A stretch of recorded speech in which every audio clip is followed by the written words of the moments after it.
Hello everyone, कैसे हो आप सब। आई होप आप सब ठीक होंगे।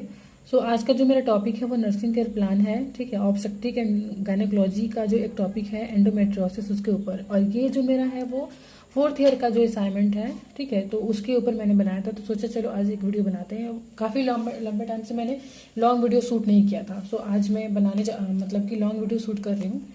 सो एनसीपी क्या है ना, बहुत इंपॉर्टेंट मतलब टूल है नर्सिंग। अगर आप नर्सिंग कर रहे हो ना तो उसके लिए बहुत इंपॉर्टेंट है। बिकॉज किसी भी डिजीज का जो है वो एक अच्छे से केयर को प्रोवाइड करने के लिए, डिजीज के अकॉर्डिंग आप पेशेंट को जब केयर प्रोवाइड करोगे तो उसके लिए आपके पास एक प्री प्लान होना चाहिए, जिस प्लान को हम एनसीपी बोलते हैं, नर्सिंग केयर प्लान बोलते हैं। ठीक है, देखते हैं कि आपको आना चाहिए। अगर नहीं भी आए तो मैं हूँ, आपको सिखाऊंगी कैसे बनाते हैं। ओके, टेंशन लेने की जरूरत नहीं है। जो सबसे पहले देखते हैं एंडोमेट्रियोसिस। तो आपको ऐसा कुछ फ्रंट पेज बनाना है। ये ज़्यादा मतलब अट्रैक्टिव दिखता है, इसलिए अगर आप इस लाइन में बनाओगे ऐसे तो वो उतना मतलब जैसे होता है ना कि एडजस्ट नहीं हो पाएगा। बट अगर आप इस तरीके से बनाते हो ना तो वो ज़्यादा प्रॉपरली सारे जो है वर्ड्स आ पाते हैं अच्छे से, आपको मतलब अच्छा दिखता भी है एंड अच्छा लगता भी है। टीचर को भी इस तरीके से ज़्यादा पसंद आता है।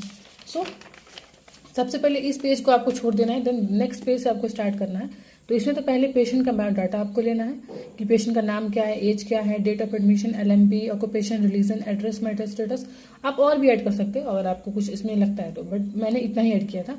देन डायग्नोसिस किस चीज़ से बना रहे हो, तो एंडोमेट्रियोसिस टॉपिक है हमारा। चीफ कंप्लेन क्या है, चीफ कंप्लेन कहने का मतलब पेशेंट जब आई तो क्या कंप्लेन कर रही है। तो पेशेंट एडमिट हुई एनएमसीएच हॉस्पिटल, जहाँ मेरा ड्यूटी लगा हुआ था, पोस्टिंग था कॉलेज की तरफ से। तो वहाँ पे था तो चीफ कंप्लेन पेशेंट पेन, मतलब कि पेशेंट ने चीफ कंप्लेन किया था कि पेन है उसके लोअर सेगमेंट ऑफ एब्डोमेन में। ठीक है, उसके बाद आती है हिस्ट्री, आपको लेना है पेशेंट का।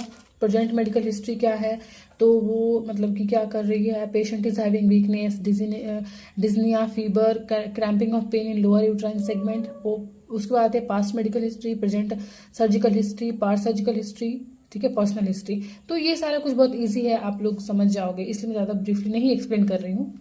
ओके, देन आती है ऑब्स्टेट्रिकल हिस्ट्री। ऑब्स्टेट्रिकल हिस्ट्री में भी सेम चीज़ हम देखेंगे। पास्ट ऑब्स्टेट्रिकल हिस्ट्री में क्या था, तो उसको ज़्यादा कुछ था नहीं। एक बच्चा है, मेल चाइल्ड है, बाई नॉर्मल विजाइन डिलीवरी हुआ है। देन आती है प्रेजेंट ऑब्स्टेट्रिकल हिस्ट्री में पेशेंट हैविंग मतलब उसके बाद ग्रेविडा 3 ग्रेविडा है, 2 पैरिटी है। ठीक है, ये सारा कुछ है आपको, ये तो सिंपल है, आप याद कर सकते हो इसको। Mode of delivery way channel था, जेंडर क्या था, चाइल्ड, बर्थ वेट कितना था 2.3 kg, इपिसोटॉमी यस हुआ था उसको, फैमिली हिस्ट्री। तो ये सारा कुछ आपको देखना है। देन आती है फिजिकल एग्जामिनेशन इसके अंदर, कि हम बना रहे हैं एनसीपी, ठीक है, in the proper way. Physical examination में आपको पहले देखना है जनरल अपीयरेंस, इसमें कॉन्शियसनेस, ओरिएंटेशन, कोऑर्डिनेशन, ठीक है, ये सब आपको लिखना होता है। देन आती है एंथ्रोपोमेट्रिक मेजरमेंट, जिसमें height, weight, head scarf, dandruff, fair colour, eyes, ears, ठीक है, इस समय आपको भी चेक करना होता है। देन दूसरा आता है nose, mouth, neck and chest, ये सब भी आपको देखना होता है सारा कुछ प्रॉपरली। उसके बाद आती है systemic examination, integumentary system, cardiovascular system, musculoskeletal system, respiratory system, nervous system. ठीक है, तो ये मैंने पूछा हुआ था पेशेंट से, तो जो भी उसने बताया मैंने उसके अकॉर्डिंग यहाँ पे फिल किया है। आपको भी जाकर पूछना है, अगर नहीं आ रहा है तो भी आपको, अगर खुद से भर रहे हो तो उस टाइम पे क्या है कि गलत नहीं भरना चाहिए। आप गूगल पे सर्च कर लो या फिर यूट्यूब पे देख लो या फिर अपने नोट्स में देख लो कि इस डिजीज में किस सिस्टम में क्या चेंजेस आते हैं, उसके अकॉर्डिंग भरो। बिकॉज जब टीचर आपसे क्वेश्चन ही करेंगे तो उस टाइम पे आपको आना चाहिए कि आपने जो बनाया था, हाँ मैंने बनाया है, मुझे पता है। उसके बाद है नर्सिंग डायग्नोसिस, ये ज़्यादा इंपॉर्टेंट है नर्सिंग केयर प्लान के अंदर। नर्सिंग डायग्नोसिस तो वो एंडोमेट्रियोसिस है तो पेन होगा उसको, तो acute pain related to bleeding from the endometrium, ठीक है, implant in the pelvic cavity. ये हमारा पहला हो गया।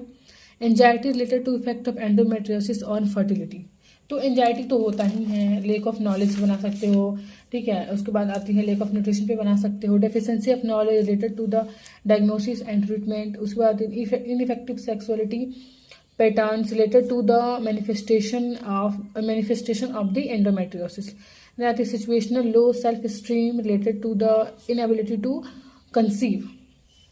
तो ये सारा कुछ है डायग्नोसिस।